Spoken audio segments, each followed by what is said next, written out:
और निर्मला नामक पति पत्नी रहते थे। कुमार सब्जियों को उगा के उन्हें बेचता था। उसी गांव के सरहदों में एक बड़े से पेड़ पर एक भयानक भूत रहती थी।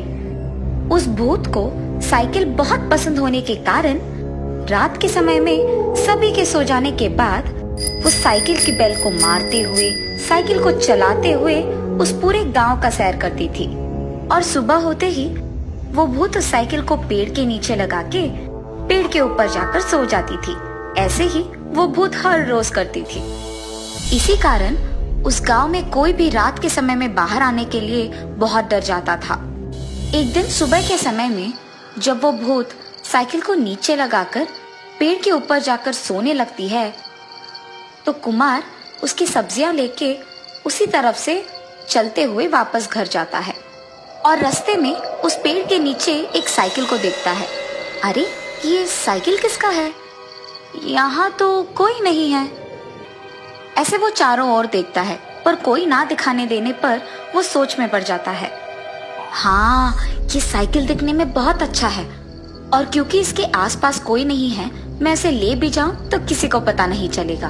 और इतना ही नहीं, अब से मुझे सब्जी बेचने के लिए दूर दूर तक चल के जाने की कोई जरूरत नहीं है।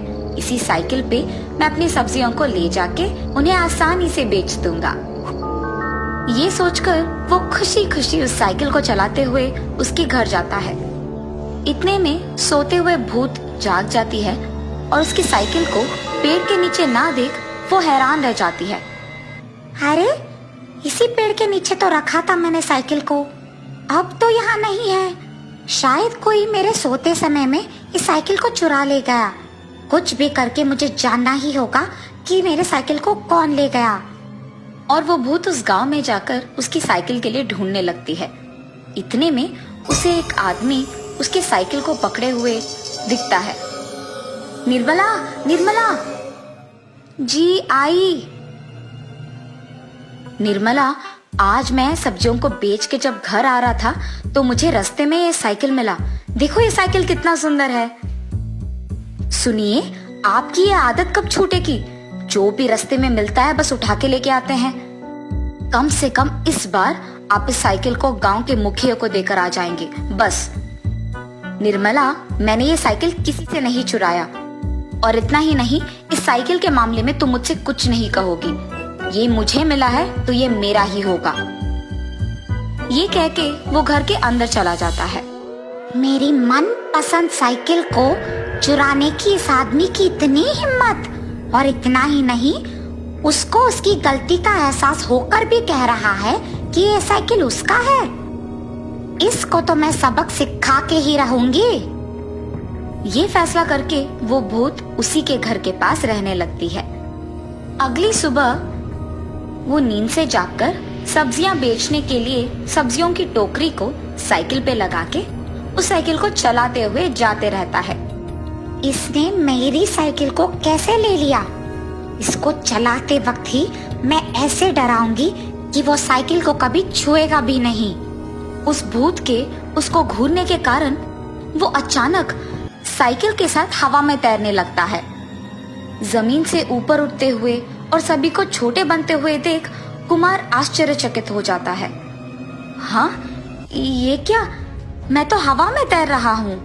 बचाओ, कोई मुझे बचाओ! ऐसे जोर जोर से चिल्लाने लगता है। उसकी चीखें सुन जमीन पे चलते हुए सभी ऊपर की ओर देखते हैं और हवा में तैरते एक साइकिल और उस पे एक आदमी को देख वो आश्चर्यचकित हो जाते हैं। अरे वो देखो, एक आदमी हवा में साइकिल के साथ उड़ रहा है। लगता है कि वो कोई जादुई साइकिल है।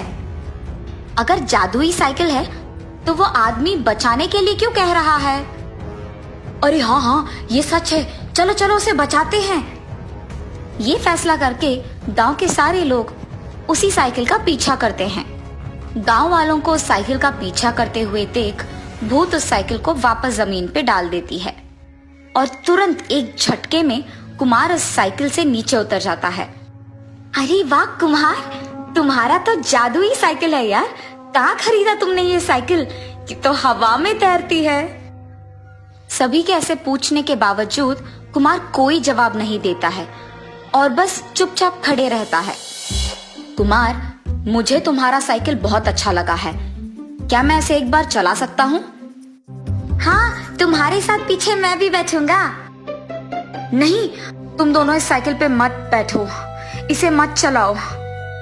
कुमार के चेतावनी देने के बावजूद नरेश और उसका दोस्त पीछे मौजूद सब्जी के टोकरी को निकाल के वहां से चलाने लगते हैं। तो अब इनको भी सबक सिखाना होगा।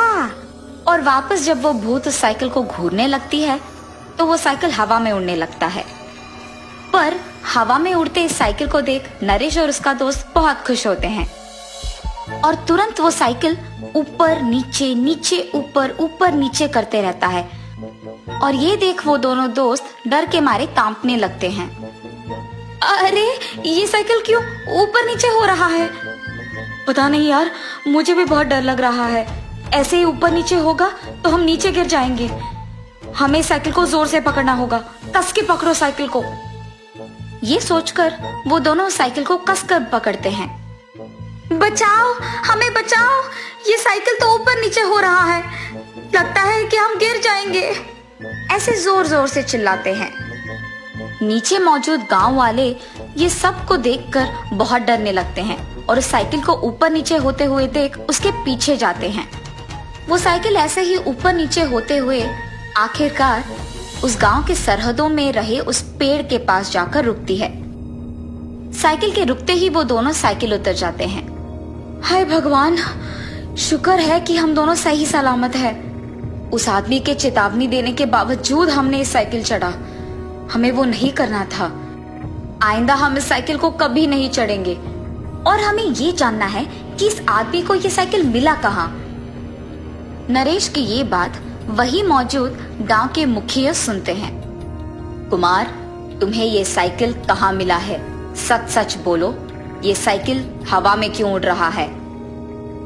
गांव के मुखिया के ऐसे पूछने पर कुम्हार उन्हें सब कुछ सच बता देता है। रात के समय में एक भयानक भूत साइकिल को चलाते हुए और बैल को मारते हुए सैर करती रहती है। शायद ये साइकिल उसी भूत का है, इसीलिए ये साइकिल हवा में उड़ रहा है और सभी को डरा रहा है। हाँ, ये साइकिल एक भयानक भूत का है। मुझे इस साइकिल को लाना ही नहीं था। इसे मैं जब से लाया हूँ एक पल का चैन भी नहीं है। आइंदा कभी ऐसे रास्ते पे मिले हुए चीजों को मैं घर नहीं लेके आऊंगा। मुझे माफ कीजिए साहब, इस साइकिल को मैं वहीं रख दूंगा जहां मुझे ये मिली है। ये कह के कुमार उस साइकिल को उसी पेड़ के नीचे लगा देता है। वहीं से गुजर रहे एक साधु जब इन सबको एक जगह इकट्ठे देखते हैं तो उनकी बातें सुनते हैं। तुम लोगों को उस भूत की फिक्र करने की कोई जरूरत नहीं है और उस साइकिल को भी यहाँ से ले जा सकते हो। साधु की इन बातों को सुन के भूत को बहुत गुस्सा आता है और वो गुस्से में उनके पास जाती है। तुम होते कौन हो मेरे साइकिल के बारे में बात करने वाले? तब वो साधु उनकी शक्तियों से उस भूत को एक पेड़ के रूप में बदल देते हैं। भूत को पेड़ के रूप में बदलते हुए देख गांव वाले सारे खुश हो जाते हैं और तब से आराम से जीने लगते हैं।